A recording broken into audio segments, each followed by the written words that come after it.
ഉണ്ണികൃഷ്ണൻ പല പല രാഷ്ട്രീയങ്ങളോട് സംസാരിച്ചിട്ടുണ്ട്. ഇതിൽ അഭിനയിക്കുന്ന ആൾക്കാരെ കുറിച്ച് ഒരുപാട് പേരെ ഇതിന് ആലോചിച്ചിട്ടാണ് സിനിമയിലേക്ക് കൊണ്ടുവരുന്നത്. ഇത് പൊളിറ്റിക്കൽ സിനിമ ആയതുകൊണ്ടായിരിക്കാം ഉണ്ണികൃഷ്ണൻ പൊളിറ്റിക്സുമായിട്ട് വളരെയധികം ബന്ധമുള്ള ആളാണ്. അതിനെക്കുറിച്ച് നല്ല ധാരണയുള്ള ആളാണ്. രാഷ്ട്രത്തിൽ എന്ത് സംഭവിക്കുന്നു എന്നതിനെക്കുറിച്ച് നല്ല ധാരണയാണ്. ആ ധാരണ ഈ സിനിമയിലൂടെ കാണിക്കും എന്ന് ഞാൻ വിശ്വസിക്കുന്നു. ഉണ്ണികൃഷ്ണൻ 5 സിനിമകൾ ഞാൻ അഭിനയിച്ചിട്ടുണ്ട്. 5 സിനിമകൾ എന്നെ സംബന്ധിച്ചിടത്തോളം ആസ് എൻ ആക്ടർ വളരെ സന്തോഷം ഉണ്ടാകുന്ന സിനിമകൾ. പിന്നെ വഴി ആ സിനിമയെക്കുറിച്ച് നല്ല ധാരണയുള്ള ആളാണ് ഉണ്ണികൃഷ്ണൻ. നന്നായിട്ട് സിനിമ എടുക്കുന്ന ആളാണ്.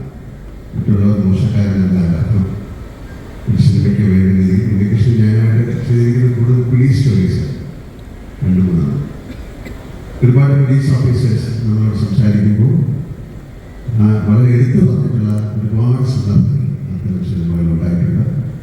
അത് അവർക്ക് മാത്രം മനസ്സിലാകുന്നതാണോ എന്ന് എനിക്കറിയില്ല. പക്ഷേ ഒരു ഇമോഷൻസ് അവർക്കൊരു പ്രത്യേക മാനസികാവസ്ഥയുള്ളതാണ്. ഞാനിപ്പോൾ ഒരു പോലീസ് ഓഫീസറായിട്ട് സിനിമ ചെയ്തുകൊണ്ടിരിക്കുന്നു. വളരെ വ്യത്യസ്തമായ മാനസിക വികാരങ്ങളുള്ള ആൾക്കാരാണ് പോലീസ് ഓഫീസേഴ്സ്. അവരുടെ അത്രയും ഡീപ്പായിട്ടുള്ള സെൻസിറ്റീവായിട്ടുള്ള ഇമോഷൻസിനെ പിക്ക് ചെയ്യാൻ പറ്റുന്ന ഒരുപാട് മുഹൂർത്തങ്ങൾ സൃഷ്ടിച്ച ആളാണ് ഉണ്ണികൃഷ്ണൻ.